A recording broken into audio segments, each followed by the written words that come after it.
Hello there, everyone, and welcome to episode 3 of my team career mode as we prepare for the Australian Grand Prix. A quick look back at the last round in Jeddah, where on lap 24 we're in P7, but we made, unfortunately, a little bit of an error there.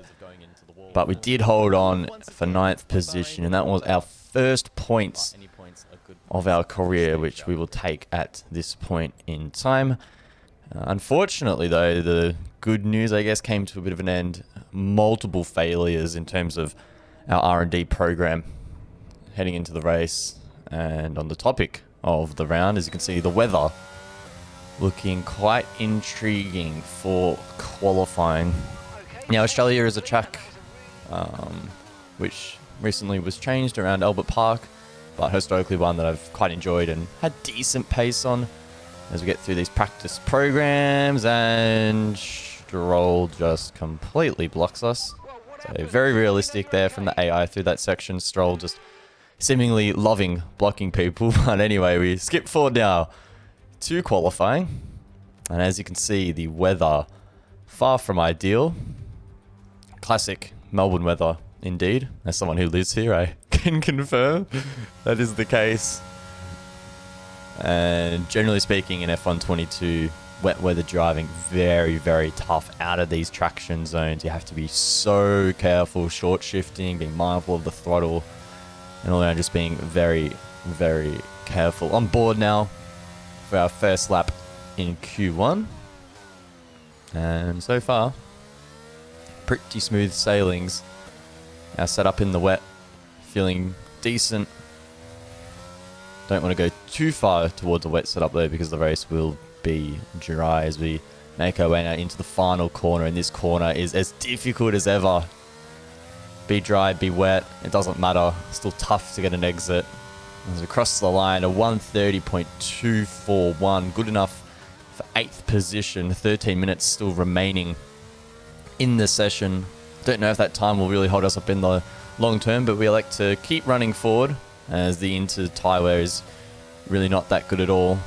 And towards the end of the lap, 4/10 up, but the traction onto that back straight, so hard to go flat through there. We just don't quite have the aero. I believe we have the worst aero package in the field, and unfortunately it's just not quite enough to allow us to get good running onto that straight. Move forward though. 4/10 up once more, currently in P14, a little wide there through the S's, and that'll cost us, but overall a really strong lap here and an opportunity for us to push into Q2, which would keep us in the hunt for points once again for 2 rounds in a row. And at our home Grand Prix, that would be a very exciting prospect. Only 2 corners to go now, and we're maintaining pace into the final corner now, a little bit sideways, short shifting into 4th and then 5th, but we get a decent run. And in fact, gaining time heading to the start-finish line. Half a second gain, P12, with 10 minutes remaining in the session. But we fast forward now to our final run, maybe 1 or 2 laps remaining for us, and P15, so right on the cusp of the cutoff. I know that I can still find time though. A 10th on the first corner, and that's a good confidence boost heading in to the rest of the lap. The car park section, precarious, but now 2/10 up. The track evolution in this game is absolutely insane, and maybe a bit of a dry line being created here. We are the only car on track besides one of the Haas's at the moment though. Decent run once more, but our exit, not great. Again, trying to hold down the throttle onto the back straight. So tough. We lose quite a bit of time, but we are still positive, and I think I can still find a couple extra tenths in the 3rd sector. So we'll commit to the lap. Nothing really to lose at this point in time. Plenty of fuel to go for another run after this if we so desire. The S's are clean though as we round to the new 90-degree corner now. Quite tough in the rain. Trying to get it out wide as we flick the grass. Only about a 10th up heading into the final 2 corners, so we've lost quite a bit of time that we gained. Short shifting all the way to 5th, now 6th. Still struggling for traction, and we hit the wall and lose our front wing on the exit.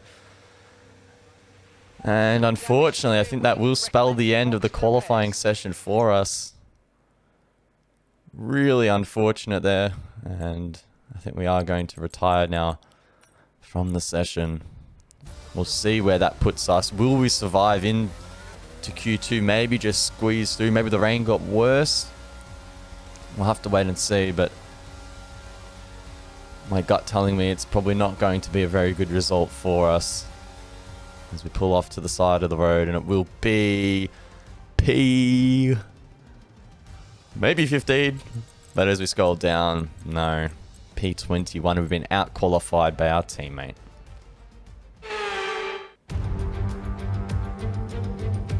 Hello and welcome from Melbourne, a track modified since we last raced here in Albert Park, and I think with the changes, it's going to be a classic.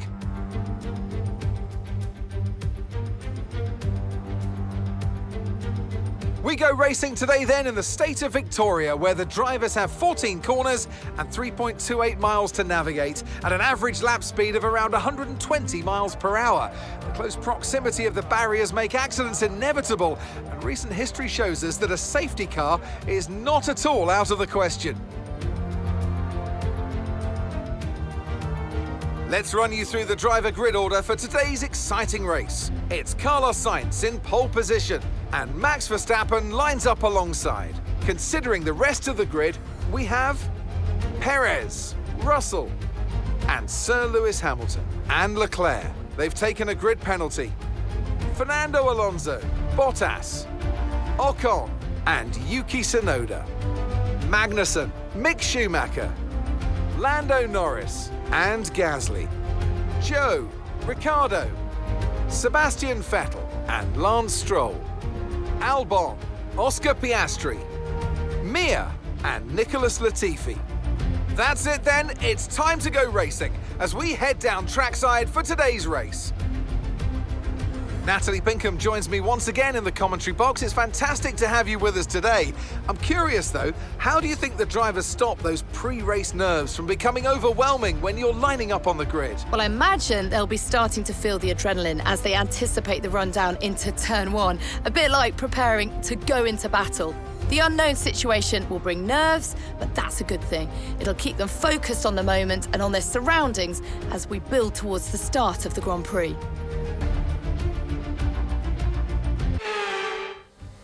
Well, here we are then, straight into the formation lap for the Melbourne Grand Prix. P21. So unfortunate that our qualifying session went astray. But I still think I have decent race pace here to maybe contend with a couple of the teams ahead. I believe from memory though, heading into this round, our R&D still falling behind some of the other back markers. So our package overall, not great. But we have the home crowd behind us. It's an all-Australian driver lineup as well. So we know that we have the crowd behind us here and we'll be wanting to put on the best show that we possibly can, even if points might not be on the agenda. Purple parking. 5 red lights. And we look to get the best start here off the line. The initial jump okay, but a bit of wheel spin there to follow through 3rd and 4th. Straight up to 5th though, and now we activate that overtake. Unfortunately though, not really any window of opportunity to go for an overtake. We stick it around the outside. Piastri though, he gets caught up by Ricciardo. It seems like all the Australians struggling here at Albert Park. We look once more to go down the inside of Latifi, but unfortunately we do find ourselves stranded in P22. The AI a lot more competent on these opening laps, and I don't want to make any big risks. Now I am on the soft compound tyre to try and gain positions early, but as I've come to realize in a couple of the other rounds, damage is extremely sensitive with simulation on. And I want to keep myself in the running, keep myself with the pack. Once DRS gets activated, I know that we can start making some moves. Just got to keep it clean and tidy here through the S's. Tyres now coming up to temperature, which is always a nice feeling. Not really too much action up ahead at the moment. And we're just hanging on here to Latifi, about 3 to 4 tenths behind. Now the AI get a really good run here out of the last corner. Very difficult to compete with them, or at least I found that to be the case. Nonetheless, though, a decent run here on the first lap as we use more overtake to just stay with the cars ahead. Meanwhile, Gasly and Russell will pit and are now behind us, so they'll be out of sequence for the remainder of this race. I'm assuming they've got some front wing damage early on in this Grand Prix, but fortunately for us, we've been able to get through scot-free.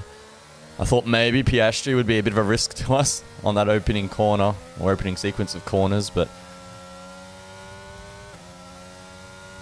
we do survive.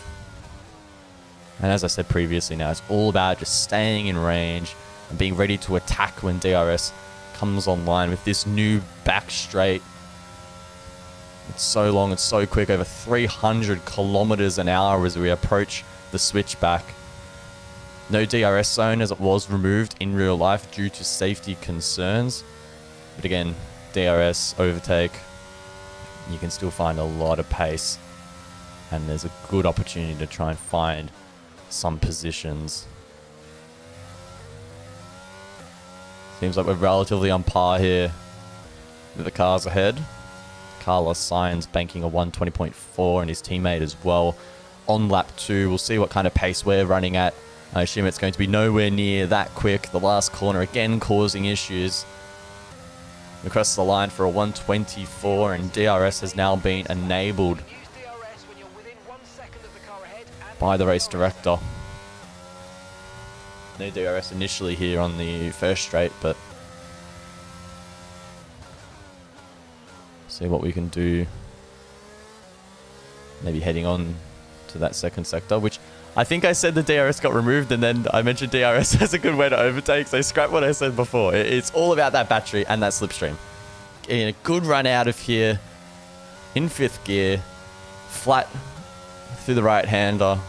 Not in the wet for us in this car, but it most definitely is in the dry. We like not to use too much overtake here initially. We want to bank it for a good opportunity to find multiple positions at once, and heading out of the S's will hug the left-hand side, and on the exit look to now use our DRS. It is a relatively short run still, even though the corner is now a 90 degree. Really good overtaking opportunity. So we just hold on to that battery for a little bit longer. But at what point are we going to start getting aggressive in this race? Doesn't feel like we're really being held up by the pack ahead, so to be honest, I don't know how aggressive we really can afford to be. As the soft tyre compound not giving us probably the advantage we're really looking for as we fast forward to lap 5, and we've managed to catch these cars ahead. A big battle up front between the McLarens has allowed us now to execute a double overtake on the Williams down the inside. Ricciardo and Norris still going side by side and losing a lot of time at the moment. That's allowed myself and Piastri to gain ground. And it's all about getting a good run here onto the back straight. A clean run. We mount the curb into 6th, into 7th, and overtake enabled straight away. We want to get as many cars on this straight as possible. We look down the inside of Piastri. We show the nose, but he doesn't give us any room. Oh my word, we ride the grass. Some damage to the under of the car once more. So we won't be able to repair that for the remainder of the Grand Prix, but we get a good run once more. We go down the inside now of Norris and once again get squeezed. Wow. It was actually Ricciardo, but nonetheless, the Papaya McLaren getting in our way. And again, we don't account for the floor damage. We over-rotate the car and lose our front wing. The safety car deployed in response, but those two overtaking opportunities on those respective straights, brave or stupid, I'm not too sure, but either way, very costly in the end. That was so chaotic. We tried our very best to avoid damage, but I think maybe we had overtake stuck there. We didn't disable it on the exit of the corner. I'm not too sure, but nonetheless very costly. Moving on now to lap 8, and the safety car will re-enter the pits. We found ourselves in P22, and we have elected to go onto the hard tyre compound to try and run these all the way to the end. A not so extreme version of the Alex Albon strat from real life. As we enter the first corner, so much understeer. The car is gasping for air at this point, and I just knew immediately that it was not going to be too much fun, though. I do expect to maybe find some pace if the tyres are potentially a little bit cold. Already almost a 2-second gap to Guan Yu Zhou up ahead. Not even going flat there on the exit of the car park. That's really tough going. We move forward though. Lap 10, the yellow flag being shown here on the front straight. Someone going slow, and that's Gasly. I don't know where he's going to be able to pull that car over, so would not be surprised if there will be a safety car stopping right on the racing line as well. As we await the decision from the stewards, we enter the car park section once more in P17. Verstappen and Latifi battling up ahead. That's a sentence Simone often hear. Gasly out of the Grand Prix, and the virtual safety car deployed in response. A very interesting time now in the Grand Prix, but it doesn't last for long. The marshal's able to get that car out of the way, and entering the third sector of lap 11, back to green flag running. Russell overtakes us to the right-hand sweeper. A little bit slow at the apex, but we avoid contact, or at least enough to incur damage. And now it's all about trying to stay with these guys for as much as we possibly can, and hope that over the course of the Grand Prix, when the rest of the AI pit, we can gain some positions. And that has come into fruition. Lap 14. And we're now in 10th position. Quite surprising in the points. And it looks like the AI, for the most part, are going onto the hard tyre compound as well. But we lose the rear end out of the car park. That underfloor damage costing us. We look to swing around the car. You can see the delta to Bottas. It was about 5 seconds, the game was telling us, but he makes contact behind, and that's damage to the rear wing. A time penalty to us. I don't know why he was going so quick through there. I thought surely the yellow flags would be out, but I guess it was also our fault, swinging back onto the racing line. Lap 16 now, and the safety car comes to an end. The third safety car in this Grand Prix. We're in P11, so within arm's reach of the points. But with rear ring damage, with floor damage, I mean, it's at this point, it's a lost effort. We lose control once more after the first corner. This car just having absolutely no bite.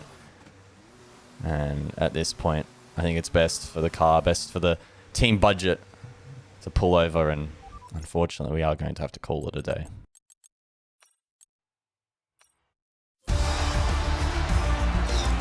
Charles Leclerc, currently leading the championship standings, extends his lead even further with this result. And after this round of the World Championship, here's how things look in the drivers' table. Let's focus on the driver of the day. Natalie Pinkham, come on, who do you pick? Well, you can't fault anything that Sergio Perez did out on track today. He drove flawlessly, making him an easy pick. It's time to see how things are shaping up in the Constructors' Championship. Ferrari continue to extend the gap at the top of the table. Meanwhile, good work from Aston Martin this weekend, who pushed themselves further up the order. It's been an absolutely wild weekend of Formula One action, and I can't wait to see what's next.